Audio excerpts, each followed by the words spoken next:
I had a liver transplant and was, at one particular point, before I had the transplant, I was very close to death. She was the sweetheart of 60s Hollywood until she dropped a list that made legends flinch. Shelley Fabares just exposed the 7 men who wrecked her behind the scenes. Shelley Fabares was being torn apart, not by enemies, but by the very stars who praised her. And when she finally spoke, she named names. 7 men.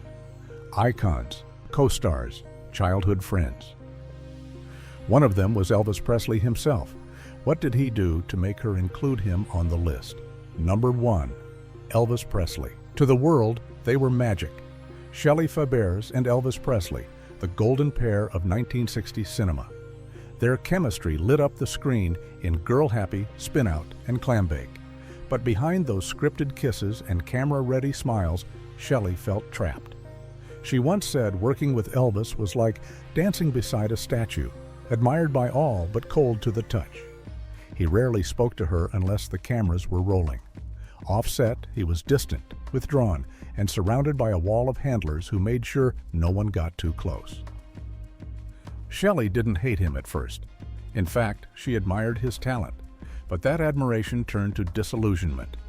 Elvis, she claimed, treated her like furniture, something to be positioned, polished, and praised, but never acknowledged. He'd show up late. He'd ignore direction. And worst of all, when Shelley tried to assert herself, when she asked for better lines or dared to question a scene, the tone shifted. Suddenly, the friendly banter vanished. Whispers started behind her back. Wardrobe changes became punitive. Scenes were cut without explanation. Shelley later said it wasn't Elvis's fame that hurt her. It was his silence, the quiet power he held, the way he let others push her around while he watched from a distance, never stepping in. She believed he saw what was happening and chose not to care. In the public eye, they were the perfect screen couple. In reality, Shelley felt like just another background prop in the Elvis machine. He wasn't cruel in the loud, obvious way. He was worse, politely indifferent. And for Shelley, that left a deeper wound than any shouting ever could. Elvis's silence was devastating, but the next man on Shelley's list didn't hide his cruelty. In fact, he used laughter as a weapon. And what he said on set left Shelley shattered. Jerry Lewis.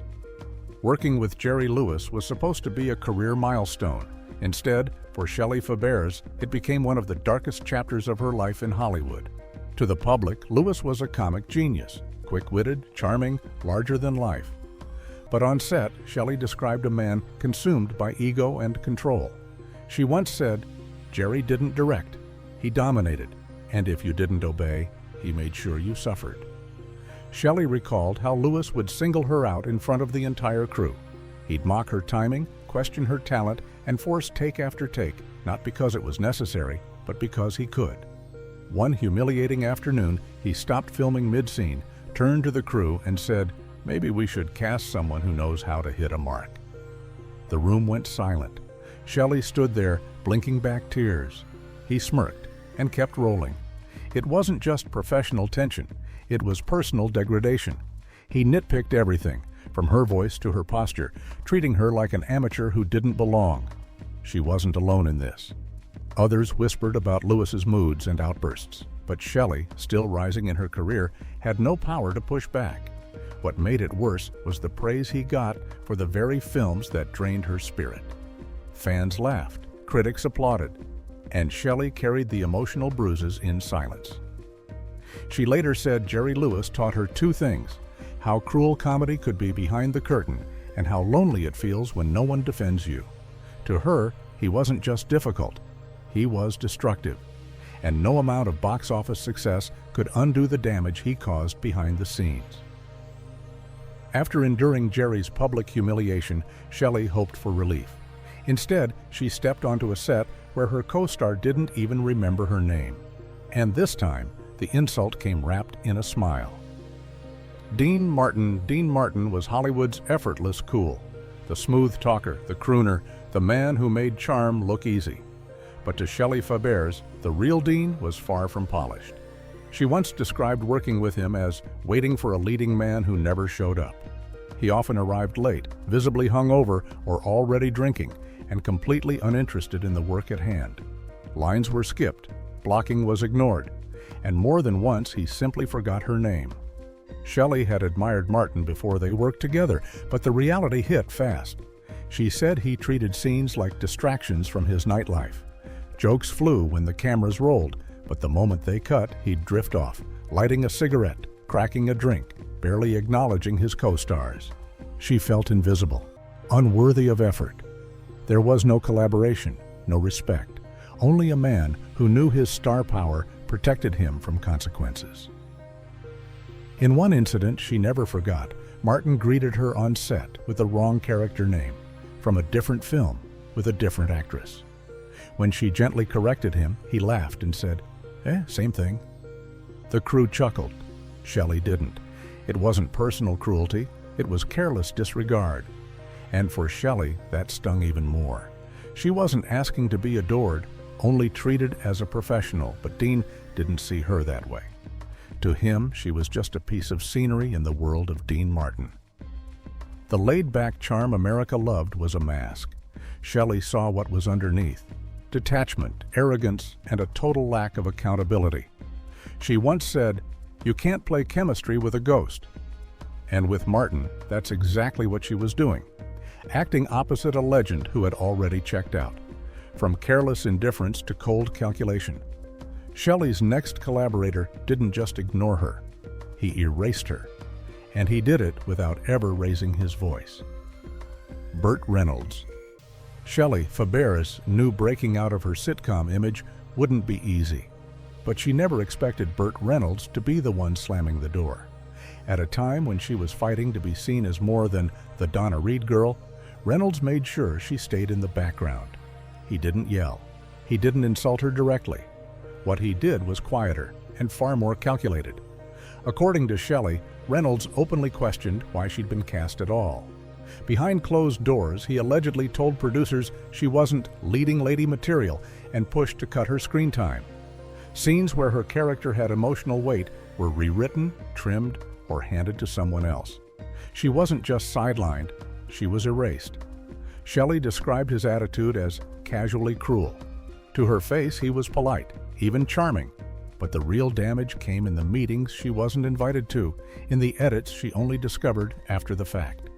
When she asked about the changes, she was told the pacing needed tightening, or the tone didn't fit. But she knew the truth. Reynolds didn't want her there. It wasn't just about ego, it was power. He knew his name carried weight, and he used it to reshape the spotlight. Shelley said he made her feel small without ever raising his voice. And the worst part? Everyone let him do it. No one challenged him. Not the crew, not the studio, and not the press. She left that project humiliated. Not because she failed, but because she was never given a fair shot. In interviews years later, she never mentioned Reynolds by name. But when she finally did, she didn't mince words. He made sure the camera turned away from me, and it stayed away. But silence wasn't the worst weapon Shelley faced. With the next man, every scene felt like a minefield. Because when Caan entered a room, even the director held his breath. Caan Shelley. Fabares had worked with intense actors before, but nothing prepared her for Caan. From the moment they shared a set, she said the air changed. He didn't just walk into a scene, she recalled. He charged into it, like it was a fight he had to win. That energy may have worked for crime dramas, but for Shelley, it felt like a loaded weapon pointed at her confidence. Caan's reputation for intensity wasn't an act. Shelley said he brought a barely contained aggression to every interaction. He questioned her line deliveries, rolled his eyes between takes, made jokes that felt like jabs, and worse, he did it with a smirk, knowing others wouldn't call him out. She never felt safe to relax, never felt seen as a partner in the work. Every scene became a test she didn't sign up for. Before each take, Shelley admitted she felt her stomach twist. Not because of the performance, but because she didn't know which version of Caan would show up, the charismatic professional or the storm waiting to erupt. She said it was like acting across from a fuse you couldn't see, but you knew was lit. It wasn't just her experience either. Crew members reportedly walked on eggshells, directors treaded lightly. And Shelley, still fighting to shed her sitcom image, felt like easy prey. Caan never shouted. He didn't need to. His presence alone was enough to unnerve. Looking back, Shelley didn't accuse him of outright cruelty. What she described was colder, a man who made no space for anyone else's process but his own. She later said, "He didn't break me, but he made me doubt myself. And for an actor, that's the cruelest thing you can do." And just when Shelley thought she'd seen every form of cruelty, she met the most dangerous kind. The kind that smiled while cutting you out of your own story. Michael Landon. Michael Landon was America's TV darling, the face of morality, faith, and family. But Shelley Fabares saw something very different behind the camera. Their collaboration, brief but unforgettable, left Shelley feeling sidelined, silenced, and manipulated. She later described Landon as a man who knew how to charm a nation while quietly cutting you out of the picture. Shelley entered the project excited. Landon had a sterling reputation and loyal viewership. But early into production, she noticed subtle changes. Lines she'd rehearsed disappeared. Scenes where her character had depth were reduced to reactions or removed entirely. When she asked the director, she was told the edits came from the top. Shelley didn't need a memo to know who that meant. She never saw Landon raise his voice, never saw him act overtly cruel. But that, she said, made it worse. "He smiled," she explained, "while erasing me, and he made it look like kindness." He'd compliment her in meetings, then quietly ensure she had less to say the next day. On set, he'd offer warm greetings and private notes, only to turn around and reshape the script without her input. The manipulation wasn't loud, it was strategic, calculated. Shelley called it emotional editing, a process where her presence was diminished without confrontation. No shouting matches, no on-set drama, just a steady erosion of her role, her confidence, and her purpose in the project. Years later, Shelley said Landon was one of the most dangerous people she ever worked with, not because he harmed her openly, but because he did it while pretending to care. "He didn't argue," she said. "He smiled, reassured me, and then made sure I disappeared. And that kind of betrayal stays with you. But the deepest wound, that came from someone America thought was her brother. Because long before the cameras, the fame, and the heartbreak, Shelley's first betrayal began at home." Paul Petersen. To fans of The Donna Reed Show, Shelley Fabares and Paul Petersen were the perfect TV siblings, cheerful, close, and believable. But off-camera, Shelley's experience was anything but wholesome. She later called working with Petersen emotionally exhausting, not because of age or inexperience, but because of how relentlessly cruel he could be, even as a teenager. According to Shelley, Petersen constantly mocked her appearance, calling her too skinny or plain in front of cast and crew. What stung most was that it was always delivered as a joke, just light teasing, nothing serious. But for Shelley, the constant barbs added up. She was young, vulnerable, and trying to prove she belonged in a show dominated by veterans. Petersen made sure she never forgot her place. He didn't just tease. Shelley recalled how he would intentionally upstage her during takes, stepping on her lines, stealing attention with exaggerated expressions, even deliberately fumbling his delivery to force retakes that made her look unprepared. Directors brushed it off as youthful energy. Shelley knew better. It was sabotage. The most painful part? He never apologized. Not during the show, not in the years after. Even as he became an outspoken advocate for child actors, championing fairness and respect, he never acknowledged how he treated the girl who stood next to him for years. He grew up, Shelley said once, but he never looked back. Unlike the legends who hurt her later in life, Petersen's damage was personal and early, when her confidence was still forming. It left a mark that followed her into adulthood. Shelley didn't hate him for being a kid. She resented that. Even as a man, he never took responsibility.